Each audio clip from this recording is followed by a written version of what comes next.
Well, if you do a search for Valley Forge, it'll tell you that it was the winter encampment for thousands of men and women, mostly men, soldiers, and they built their huts, part of which you'll see a few of them in the video. They were 14 by 16, but they didn't look that big. They might have been that big on the outside, but the inside was smaller, probably because of the logs themselves.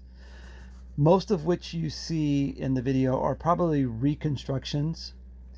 In the park itself, there are 81 historic buildings that were built between the mid 18th century and the 20th century. A lot of those reproductions, but 12 of the 81 are buildings that were actually standing during the time of the encampment during the winter of 1777 through 78. So a lot of these buildings, some of these buildings, like this one here, doesn't come with any explanation. There's more that have descriptions of what they were, a little bit more on the history of the buildings. So it's a really nice place. The park itself is really nice to walk through. And bike through. I would have liked to have preferred bike throughing this, riding through. A lot of the stuff that you see is right next to the road or the trails, and it was very hot this day walking, so having a nice bike breeze would have been better. So I hope you enjoy this video. It's a little montage between a couple of the parks in Pennsylvania, and Valley Forge is located just north of Philadelphia, probably about an hour and 15 minutes maybe. So I hope you enjoy what you see here. Thank you. Problem with the area of Valley Forge was that they went through a really bad winter. Many of the men died, women died. About 1,700 to 2,000 people died from diseases, typhoid, smallpox, dysentery. So it wasn't the greatest of conditions. The rain, the cold, a lack of supplies, food.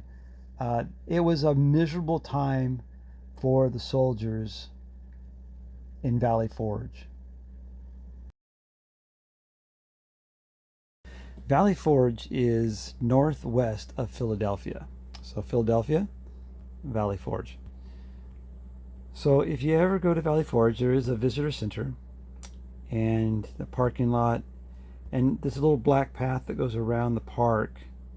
You can drive this, you can walk it, and you can bike it. And there are more trails that lead off that you can't get to from the car, but you could park and walk the trails in the system. Now, just to let you know that we parked up here and we walked all the way through here and down along the road. There's this little trail here. Went over to the National Arch and continued the walk down the valley here and then up and over, just showing you a little bit of what we did. Now about this time we started to get a little over exhausted and heated. So instead of going up north, we cut across the artillery pack straight across over, and oops, that wasn't supposed to happen, and then across here and back down to the visitor center. So there are a lot of trails, like you could walk across this valley. There are a lot of things back in here that we didn't do. We didn't go back all into this area. So I believe the whole walk might be about 7 miles to do a good walk all the way around. We did a pretty good job, and we still didn't see everything to see here at Valley Forge. So just keep that in mind, that there are a lot of things. This would be a great place if you could ride a bike or an e-bike around through a lot of these places. That would be wonderful. But also, you can get and see everything from the car too. You could park and then get out and go look at things. And there are lots of little sites all along the road and the path to check out in Valley Forge. But other than that, it's pretty much just, there's, I guess, those 81 buildings, but they're scattered. This is pretty big, and they're scattered throughout everywhere, and most of them are reconstructed except for like about 12. I believe like one of the original might be his quarters, and there is an old building. There's a monument, but there's also this guy's house, I think might be original too. Anyways, Valley Forge. You have to take it in if you go in and around the Philadelphia area. Gettysburg. Gettysburg, as you can see, there's Pittsburgh, there's Philadelphia, and Gettysburg is like in the middle. I thought it was a little bit more south, south of Pittsburgh, but it really isn't. I got to find it here on the map. There it is. So I guess it's not so much, not so south of Pittsburgh. I guess it's a little bit more south of Harrisburg. And Gettysburg, the national park, the town itself is actually pretty small. And then the military park and museum is down here. Now you see all these little blue things pop up. They're just like little historical monuments and plaques. So what I'm going to show you in Gettysburg next is the map that you can get from the visitor center. So this is a map that you can pick up at the visitor center at Gettysburg when you first get there. And what this is actually has, Gettysburg actually is a wee bit bigger to walk. You can probably do it, but it would be a long day, like an all-day thing to probably do this. Now we did see people doing Segway tours, and you can do bike tours. You can bike, but you can walk it. It's just going to be a long day. But what I'm showing you is kind of a driving tour. Now the little red dots on this map have numbers on them, and you can follow the path, the driving path, and they take you out throughout the whole town and loop back around, and you're done. So with that said, like it starts off up here, so you could leave the visitor center and then drive to number 1, and you can get out of your car and walk around, and then go to 2 and get out of your car and walk around, and 3, etc., etc. And it just goes on like that. And there are areas that you can see here in red. There's some closures and limited parking. So always check the website, the NPS, the National Parks Service websites, to find out if there's any closures. When we went, a lot of the top part was, a lot of this up here was closed. This area right here, area closed, was still closed. And even the road going up to it was closed. So we ended up going, like, our numbers basically did theirs. We went from 6 to 9. So we skipped 7 and 8, which were up in the section back in here. And then we continued on our path into the rest of the park.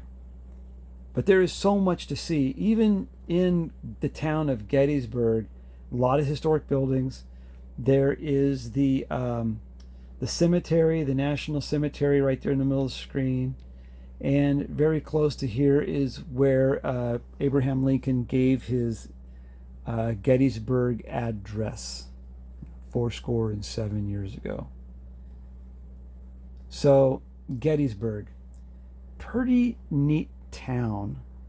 I was surprised. It's not real big, but it is pretty neat because they have so many plaques and so much history going on in the town that you could stay here for multiple days and really just enjoy the history. If you are a history buff, you could really enjoy staying and walking and just reading all the plaques and the monuments. But we were here for 2 days. One day we spent doing the road tour, and the second day we kind of walked around town. But one thing I want to tell you about the road tour is that if you go to the nps.gov website regarding Gettysburg, they will have the road tour and all the information about each stop on their website. And they have an audio clip, I think, pertaining to each of the stops that you could actually play. And that's what we did. We went to stop 1 and we played the audio. And sometimes we got out and walked around a little bit. And that's how we enjoyed our drive around. We just basically played the audio clip kind of as we were getting to the stop number. So we would, kind of know what we're looking for and what the history was about this place that we're looking at. So that was Gettysburg. If you get a chance to go, I would go, especially if you're a history buff. It's because I do metal detecting. It is kind of nice to see the history of Gettysburg. Even though I didn't get to do any metal detecting here, I would honestly really love to. But there are some places that are off limits.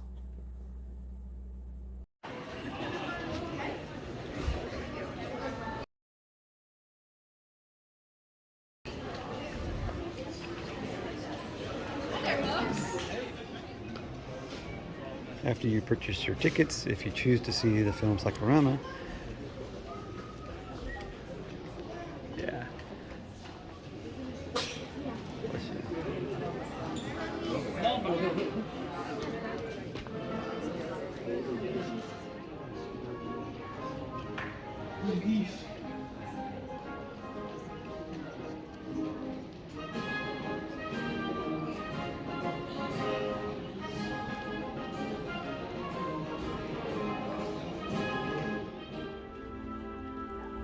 So there's a little video you get to watch before going in to see the cyclorama regarding the Civil War. And the cyclorama is a painting done by a French artist back in around 1879-ish. And it was originally 22 feet by 279, and the restoration version was 42 by 377. And then after the cyclorama, you can walk through the museum, and it's a pretty big museum, and there's a lot here to see, a lot here to read, and a lot to learn. So if you do go and you have some time, plan on spending some time here at this museum, which is one that you pay to get through. Now there is a museum in the town of Gettysburg that is free to get into. Still, General Lee wants to Just FYI. His three corps commanders, Generals Longstreet, Hill, and Ewell, are less confident. But Lee believes momentum is on their side. Violent threats and attacks increased, and the old leadership regained control of local. So Gettysburg is a small town. It is south of Pittsburgh, and it is west of Philadelphia, a couple hours there. And when you go to Gettysburg, I don't know what your mind thinks about, but it is the Civil War. It is a turning point in the Civil War. The General Lee, most people know, in the Confederate Army, was bearing down on Gettysburg. And the Union Army in and around Gettysburg, they did have the advantage of the land, the landscape, and they were able to hold off General Lee. Now, he could have held them out and starved them probably, but I think he was a little impatient. And in the battle that took place in Gettysburg over the course of 3 days, somewhere between 40 and 50,000 people died. The soldiers died. What you're going to see are monuments and statues in and around Gettysburg. Now, just so you know, there are 1,300, actually over 1,300 plaques, monuments, and statues scattered throughout all of the area of Gettysburg. And a lot of them symbolize points of like history. Somebody might have died here, or there was a heroic act, or there was a battle. So just keep that in mind, that there is so much to see in and around Gettysburg. And with that said, it's almost near impossible to really read and see all of these from the driving tour. So if you do have the chance to have a bike, or like you can see in front of us, the Segway tour group, they're not even stopping as much, but there is so much here to absorb that you could spend multiple days if you really did want to read a lot of the plaques along the road and what all of these that you're seeing say and mean.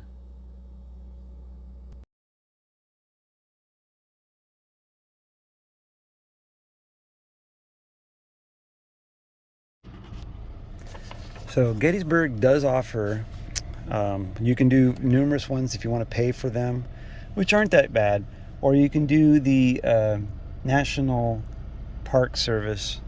They have, let's see right here, they do have an app, and they have an audio guide for, here's a thing there for you.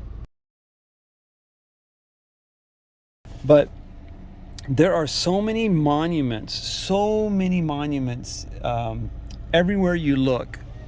This particular one here is stop number 12, which I think they called it. It's obviously labeled the Pennsylvania Memorial.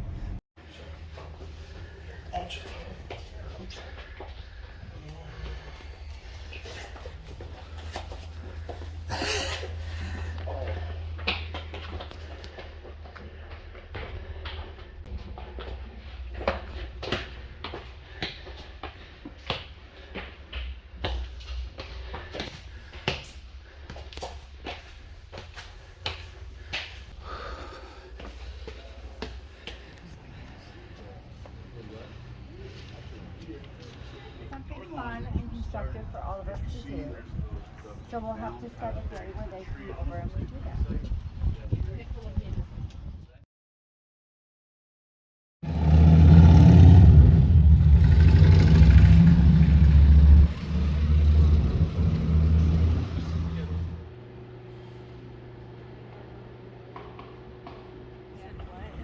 The ghost tour.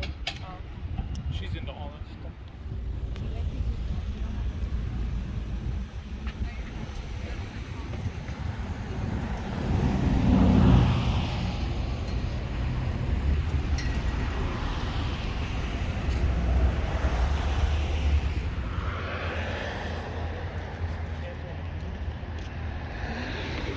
Building.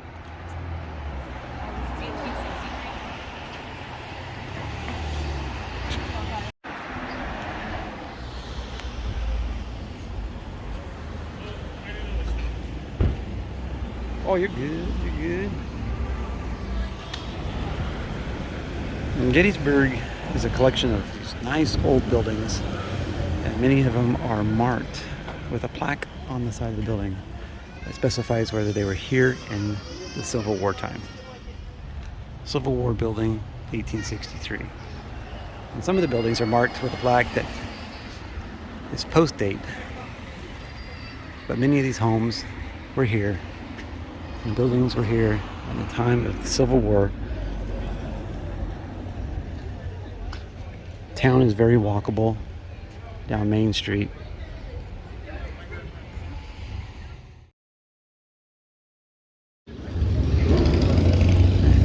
Gettysburg roundabout. So many of these buildings were here during the Civil War, but just think, if this was a modern war, well, a war in 1863, but with modern warfare, most of these buildings would have been leveled with artillery. Here's that free museum on Main Street in Gettysburg. Check it out. And some of these houses that you see, some were built in the early 1800s. I'm sure if we look, there's probably some in the 1700s. Well, our stay in Gettysburg is at the 1863 Inn of Gettysburg. I will let you know. So far, the room itself is just an ordinary room. It was clean. I'll let you know how breakfast is. We're walking through the town, and it's really, really cute here. Really, really. I remember watching this guy's show, Savage Family Diggers, on Spike TV. Huh. Interesting. Currently making our way down to the Dobbins house for dinner. We want to sit down in the basement of the Dobbin house and get a glimpse of what it was like back in the mid-1800s.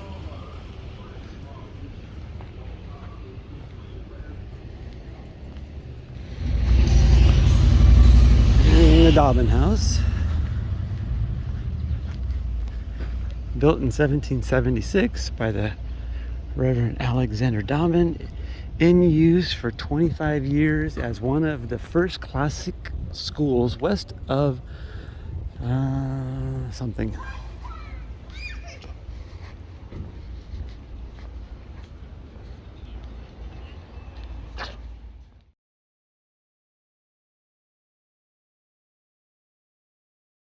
She says, "A good thing you didn't go down to the museum." Oh, I think it's a pretty small museum. I think we went in there. I think it's like you literally do like a tiny loop around the house, and it's just you little stuff. Sorry.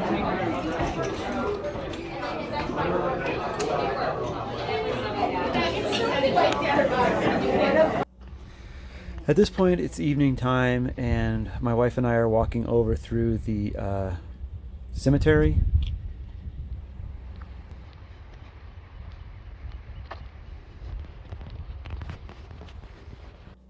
So I heard every night at 7 they do taps, which is like the end of the day signal, usually done at memorials and ceremonies.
I think the stones, the big stones, are markers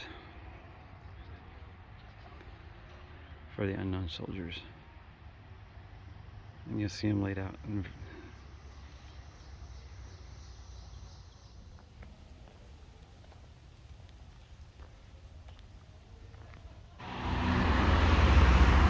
Well, I do metal detecting, and I've done metal detecting for about 13 years. I still have yet to find a Civil War artifact or relic. So I'm hoping that one of my trips back east that I might come across something like this or other in my adventures metal detecting.